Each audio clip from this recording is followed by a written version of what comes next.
이어서 131쪽 생물 진화의 역사. 우선 진화의 증거가 몇 가지 나오는데 여기서는 어떤 예가 나오면 그것이 어떤 증거에 해당되는지, 그러니까 괄호로 표시된 화석상의 증거인지, 그 다음 페이지 나오는 해부학상의 증거인지, 발생학상의 증거인지, 아니면 생물지리학적 증거인지, 이런 것들을, 또는 분자생물학적 증거인지, 이런 것들을 구별할 줄 알아야 됩니다. 먼저 화석상의 증거가 나오는데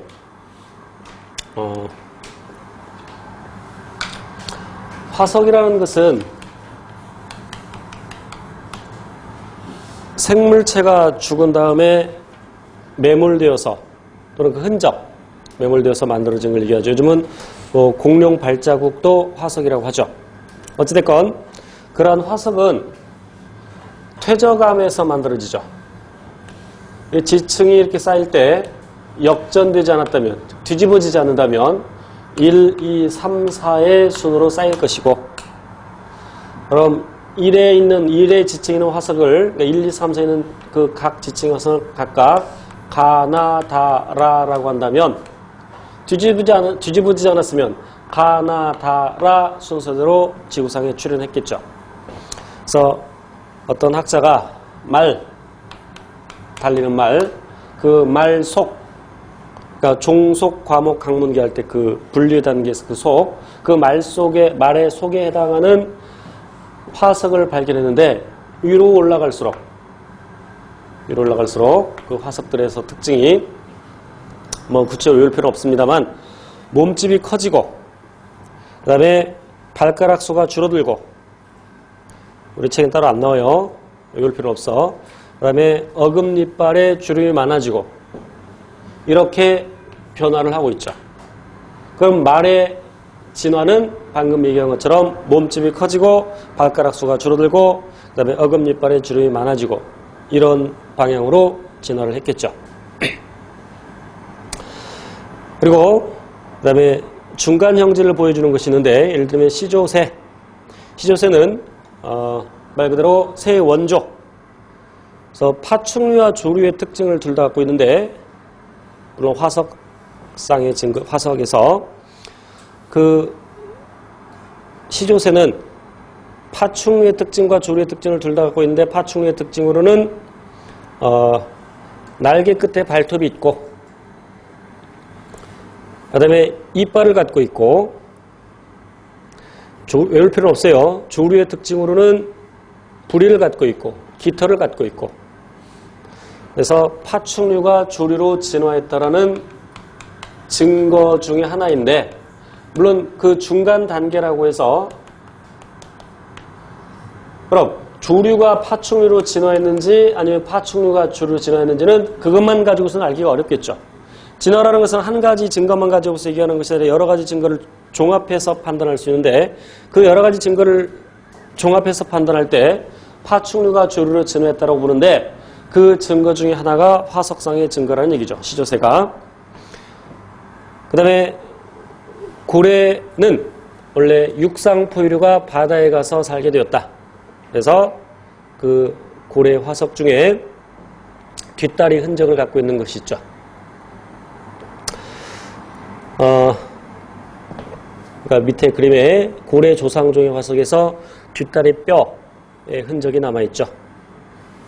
그래서 중요한 것은 화석이 진화의 증거가 된다. 물론 이것이 가장 강력한 증거가 되죠. 다른 증거에 비해서 가장 강력한 증거가 되는데, 다만 중간에 발견되지 않은 화석이 있죠. 예를 들어서 A, B, C, D 이렇게 진화를 했다. E까지. 그런데 이 C가 빠져있죠, 화석이. 그래서 그 빠진 화석을 missing link라고 하죠. missing link. 잃어버린 고리. 그런데 발견되면 아주 강력한 증거가 된다는 얘기입니다. 그 다음에 해부학상의 증거, 쭉 내려와서 해부학상의 증거. 해부학상의 증거는 비교 해부학상의 증거라고 하는데, 해부학상의 증거로서 세 가지가 있는데, 상동기관, 그 다음 상사기관, 흔적기관, 상동이라는 개념은 쉽게 말하면 원래는 같았는데 달라졌다 이런 개념입니다. 그러니까 원래 같았다는 이런 공통주상을 갖고 있다는 얘기죠.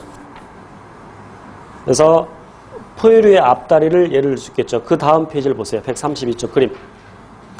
포유류의 앞다리를 보면 사람, 고양이, 고래, 박쥐 해부학적 기본 구조가 같죠. 그러니까 기호는 같다는 얘기입니다. 기호는 같다는 얘기는 공통주상으로부터 나왔다. 그런데 사람은 직립보행하면서 팔, 고양이는 여전히 달리니까 앞다리, 고래는 가슴, 지느러미, 그 다음에 박쥐는 날개로 변했다. 이것이 상동기관. 그러니까 상동기관은 해부학적 기본 구조가 같다. 해부학적 기본 구조는 같다. 그런데 현재의 외부 형태나 또는 기능은 다르다. 뭐 같다 또는 유사하다. 원래는 같았는데 달라졌다. 이것이 상동기관이고 그 예도 기억하셔야 돼요. 여기서는 포유류의 앞다리라고 했습니다만 척추동물의 앞다리라고 해도 무관합니다. 더 확장해서 만약에다가 새의 날개 그러면 이것도 역시 상동기관이라고 한꺼번에 얘기할 수 있겠죠. 자, 상사기관은 그 반대입니다. 해부학적 기본 구조가 다릅니다. 그 말은 기원이 다르다. 그런데 외부 형태나 기능이 유사하다.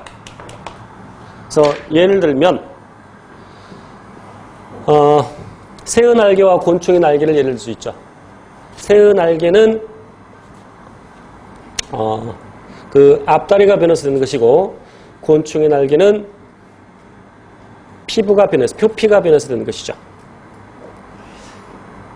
그다음에 담쟁이 덩굴손, 포도의 덩굴손